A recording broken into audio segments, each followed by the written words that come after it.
Hey, it's Lori Ballen in Las Vegas, and today I want to show you a great way to use Facebook groups to build your email list or your contact list, text message, whatever it is that you're going to do.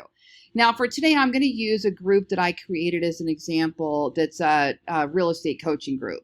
But you've seen my videos in the past where I've showed you how to do hyper-local group strategies for real estate agents. So we build a group about a particular neighborhood or a particular niche, soccer moms of Summerlin.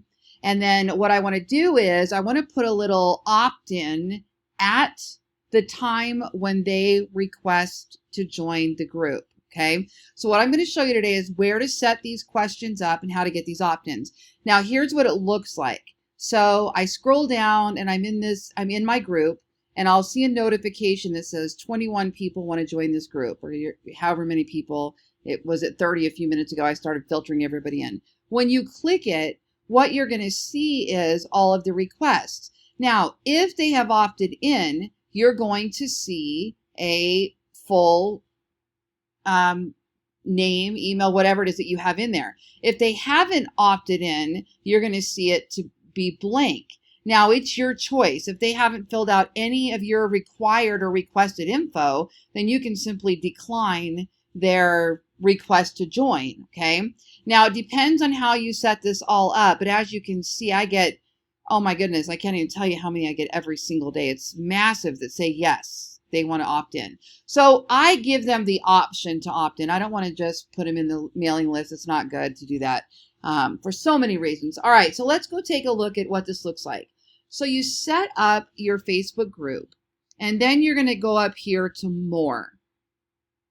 So when you go to more, you've got moderate group, edit group settings, and you've got some other options here. I'm going to go to edit group settings. All right. So you'll notice you have your group name, your group type, your group description, the location. Obviously, if this is a hyper-local real estate group, I'm going to add a location. You can put up tags in there for people to help find your group if there are any coordinating tags.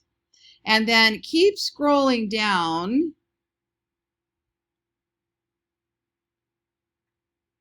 And I want you to change membership approval to only admins and moderators. This is important before you go to the questions, because if you allow anybody to add people to the group, which is the default for Facebook groups, then you won't have the opportunity to ask them the questions and get them to opt in.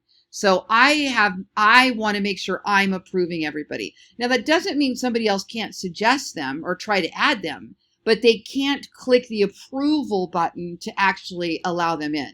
Only admins and moderators. So change it to that.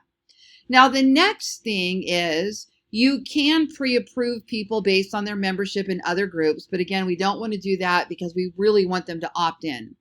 Now, membership requests. Learn more about people who want to join your group by asking them some questions. You can ask up to 3 questions, and only the admins and moderators will see the answer. So this is the key. I want you to click Ask Questions. All right.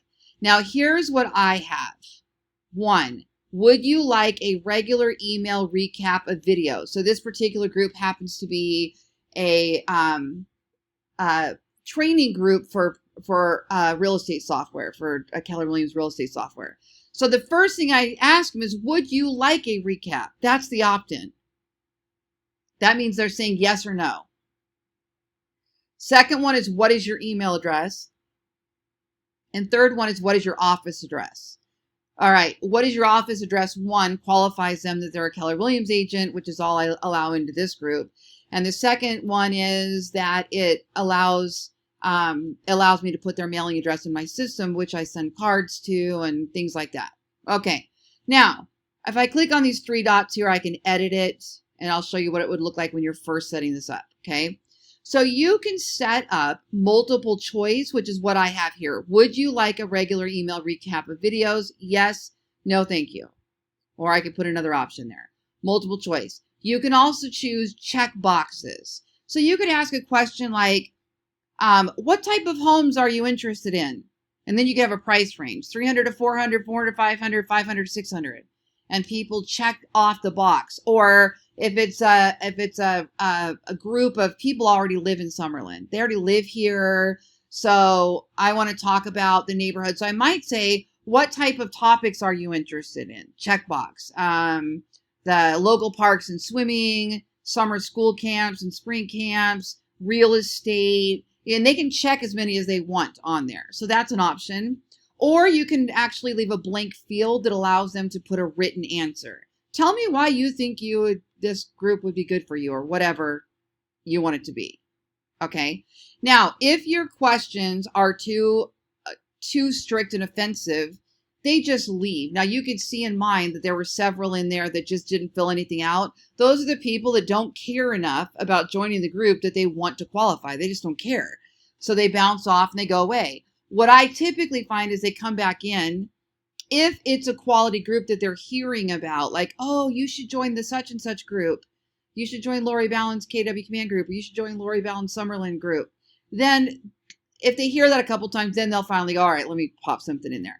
Now, what I do for my Summerlin group is my questions say, what village do you live in? Because Summerlin has, 9 villages now? Anyway, we're made up of a whole bunch of villages. We're in Las Vegas. Summerlin's the community. Inside Summerlin community is villages, and inside the villages are neighborhoods. So we have all these tiers. Well, if you live in Summerlin, you know what village you're part of. So you would put the name of the village, and that would qualify them. Then I would put the question here, would you like our monthly Summerlin newsletter? Yes or no? Same with this. Yes, please, no, thank you. And then the next option would be written answer, what is your email address? And they put in their email address. So you're getting people potentially opting in to hear from you right out of the gate. If you wanted to, you could say, what is your text number for text? Would you like our newsletter every month text to you, sent as a text to you? And you could do it that way, whatever you want to do. You could be just doing direct mail. So you have 3 questions that you can ask right now. That's all they allow us to do at this point. Okay. Trust me, if you are building any kind of group, you want to be getting these opt-ins right out of the gate, because that is the gold mine, is being able to communicate with these people, add value to their lives, solve problems, whatever it is that this group is about. And if they're joining a hyper-local group, yeah, I would think they want your top, but you got to make the offer good. You got to make the offer good. So if I'm in Summerlin, I might say something like, would you like our top 10 things to do list in Summerlin? Yes. And then when the 10 top things to do in Summerlin lands, there's an opt-in or opt-out to keep going in my hyper-local list, right? I do videos on all of that kind of stuff, email, monthly newsletters. I teach you how to do all this. Anyway, I thought this might be helpful for you, because for me, it's just a gold mine. I absolutely love this process. And I really focus on making sure then that I add value to these people that actually take the time to subscribe. And of course, they can unsubscribe at any time. I'm Lori Ballen in Las Vegas, Nevada.